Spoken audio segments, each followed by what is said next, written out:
I want to ask you about immigration. A lot of talk of it after Peter Dutton's call. Can I just clarify? So the Coalition's pledge, it's a 25% cut on net migration, net overseas migration. That's in the next term compared to Labor's figures. So that's your overall cut. I know it'll work out different in different years, but that's the overall amount you'll cut net overseas migration by? The Coalition, Tom, the Coalition will target a net overseas migration rate that is a quarter lower than Labor's ongoing. Now, it's important that, as you said, that there will be sharper cuts at the beginning. Well, we'll deliver what we deliver when we get into government. But that's an important point, because in 1 year, within 1 year, there will be an election. Australians need to know that under an Anthony Albanese government, you will have fewer homes for Australians because you'll have a higher migration rate.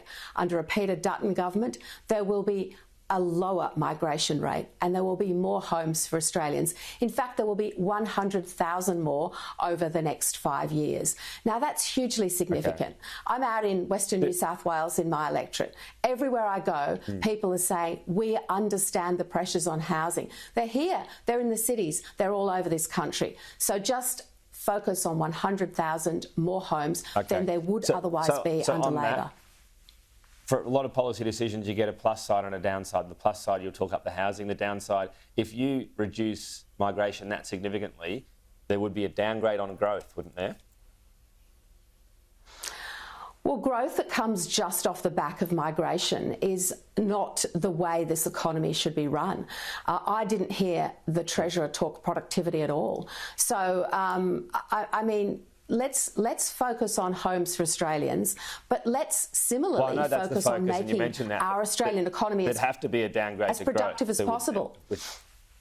With that sort of it's not a binary this versus that. We should be focusing on productivity, which principally means energy policy, industrial relations policy, a policy for manufacturing that isn't handouts that the government announced in its budget. We should be focusing on genuinely lifting the productivity of our firms across this country. And I haven't seen anything in the budget that allows for that to happen. So, you know, for critics to simply point to migration is overlooking the importance of, number one, homes for Australians, but number two, a proper plan that tackles inflation and reduces rising prices.